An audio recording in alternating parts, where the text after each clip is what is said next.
ઘરમાં વધેલી રોટલી તમે ફેંકી દો છો? તો આજે જ આ રોટલીમાંથી એવો ટેસ્ટી નાસ્તો બનાવીશું કે બાળકો પણ વારંવાર માગશે. તો જય શ્રી કૃષ્ણ મિત્રો. આજે હું લઈને આવી છું વધેલી રોટલીમાંથી બનતી એક ખૂબ જ સરળ અને ઝડપી સ્વાદિષ્ટ વાનગી. તો આ 5 જ મિનિટમાં તૈયાર થાય છે. તો ચાલો આપણે આ નાસ્તો બનાવીએ. તો એ માટે એક પેનમાં મેં થોડુંક તેલ લીધું છે. એમાં જીરું એડ કર્યું છે અને ડુંગળી એડ કરી દીધી છે. અને આ રીતે આપણે થોડી વાર સુધી સાતરી લઈશું.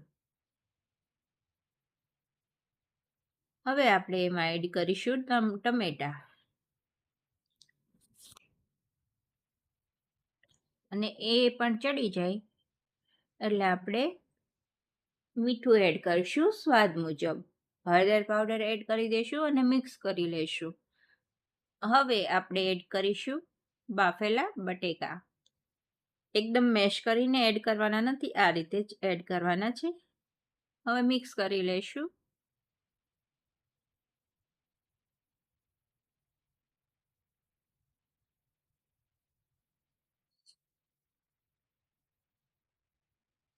આ બનતા વાર નથી લાગતી, ફટાફટ બની જાય છે. તો બાળકોને તમે લંચ બોક્સમાં પણ આપી શકો છો. હવે આપણે મસાલામાં ધાણા જીરું પાવડર એડ કરીશું, લાલ મરચું પાવડર એડ કરીશું અને મિક્સ કરી લઈશું.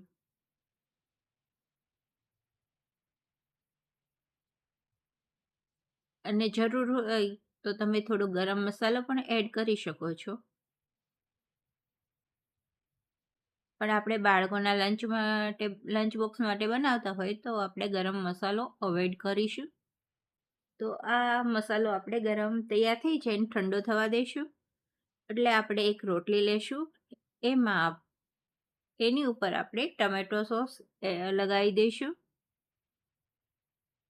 અને ગ્રીન ચટણી એડ કરી દઈશું.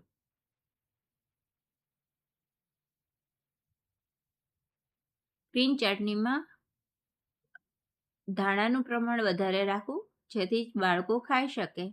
અને આપણે જે મસાલો બનાવ્યો હતો એ એડ કરી દઈશું.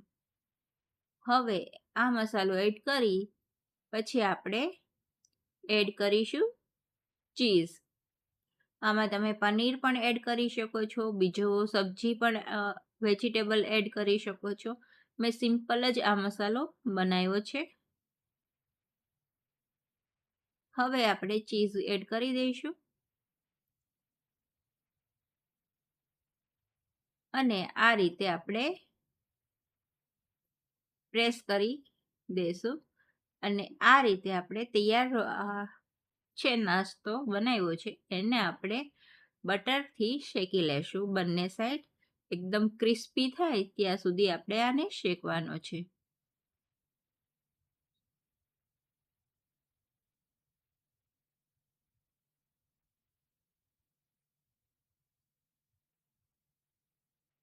આ નાસ્તો બાળકોને બહુ જ ભાવશે અને તમે રોટલીનો યુઝ પણ થઈ જશે. અને આ રીતે ક્રિસ્પી બને ત્યાં સુધી બંને બાજુ શેકી લેવાની છે.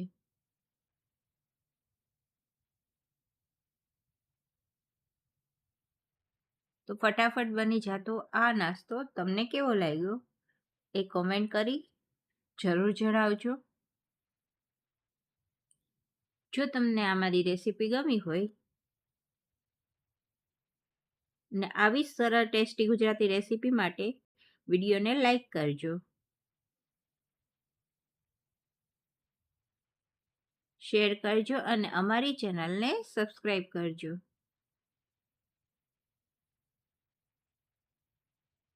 નવી રેસીપી સાથે ફરી મળીશું.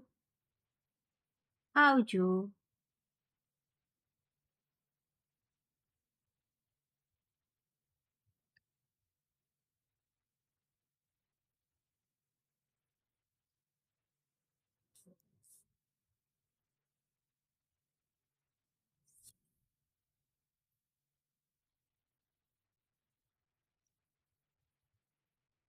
જો તમને આ રીતની રેસીપી ગમતી હોય